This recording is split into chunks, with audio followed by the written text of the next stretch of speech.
Yoo yaar ka fooni daawwattoo loltuu keenya akkam nagaa isin fayyaadha jirtanii isin jechaa rabne deemnee jira. Arraa maal qabattee dhuftee chokko sinam. Arra dubartii jabdu isin akka nuti godina arganii qabdu takkaatu duubas deemu jira. Eenyu namni sun mee dubartii tana qabnee maaliif akka bakka tana jirru gaafanna walumaanu nu faana tura eenyu laata? Roza.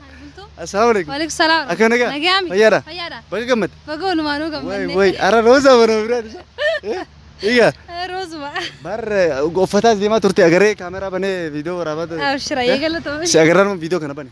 Taate eegalatoome. Akkami nagaatti fayyaadha? Nagaa. Arra guyyaan kun guyyaa maaliiti garuu si? Guyyaan kun guyyaa akkana jee ibsuun dandanya jechuun. Jettee malee kibsite. Wallaahi guyyaan hedduu gammadee guyyaa eebba qiyyaati guyyaa gammachuu qiyyaati. Bakka guyyaa kana akkaan jee ibsu. Hin qabu amata dheeraa duraan hawwuu ture guyyaa kana guyyaan amata dheeraa umriitii guutuu keessatti hawwuu ture jechuudha. Guyyaan amata dheeraa hawwuu tureen arraan tana gahee guyyaan kun guyyaa eebbatiyyaati guyyaa gammachuutiyyaati wallaahi hedduun gammadee.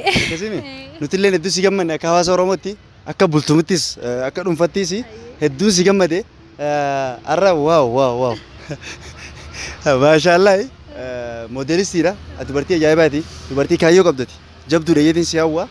Jabaat amma jabaatee kas geesse waaw ani bakka ta'e kana garuu kan hin beekaa namni tokko chaalenjii meeqa keessa dabree akka bakka kana ga'e mee mudannoo barumsa kana keessa si mudatte keessa takka ni qabda nu kan beekaa tana na hawaasni kan dhaloonni irraa baratu ka abdiin kutanne bakka tana ni gaajee dhaloota lafaa deemu jiruuf ka baratu irra jiran chaalenjii garagaraa qunnamaniif maal dhaamtaaf?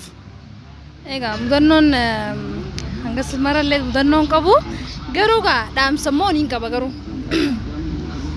Jalqaba irratti gaa iddoo kana ga'uu xiyyaa keessatti haadhaa fi abbaan jalqaba irra rabbii xiyyaan galatoonfadhaa kana uumee hafayyaati jedhaa kanneen hawaa hundanaa kanneen guyyaa kanaan nagee alhamdulillahi rabbil alamin jecha itti aansuun ammallee maatii xiyya haadha xiyyaa fi abbaa xiyya hedduu galatoomaa ulfaadhaa jechuun hin barbaada akkasuma hawaasa bal'aa hawaasa Oromoo hawaasaan keessaa dhaladhee hawaasa na guddisee fi hawaasaan keessa deemee baradhee itti aansuun ammallee yuunivarsiitii Odaa Bultuu bikkaanti baradhee ammallee mana barumsaa itti baradhee mana barumsa xiyyaa hunda isaaniitu jalaa kaasee hanga gubbatti hedduu galatoomaa ulfaadhaa jechuun hin barbaada itti aansuun gaa iddoo feetee ga'uuf chaalenjiin numa jira garuu namni kun chaalenjii hundaa'uu mo'atee bira kutuu qaba dandeettii isaatiin cimina isaatiin jechuudha hogguusiin jiru obsa qabaachuun wanti hundinuu ni dhufaa ni dabara guyyaan arraan tanaa kun ni dabara jettee beekuu qabdaa abdii murachuun qabdu. Namni osoo chaalenjii nagarre gaa bakka takka ga'uu hin danda'u chaalenjiin akkuma jiru ta'ee garuu chaalenjii san injifattee bira kutuu qabdaa jechuudha.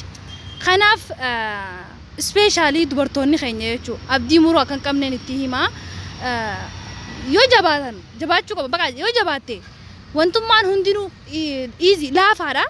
Kanaaf jabaadhaadha dubartoonni keenya hedduu jajjabaachuu qabanii jajjabaadhaadha bakka guddaa ga'uu dandeenya.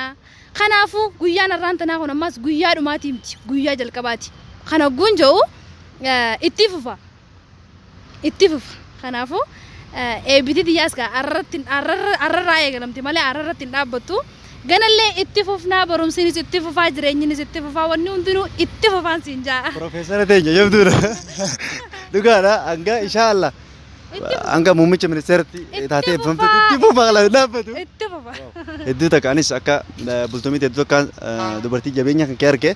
Dubartoonni baay'een akka sirraa fakkeenya godhatan abdiin qaba.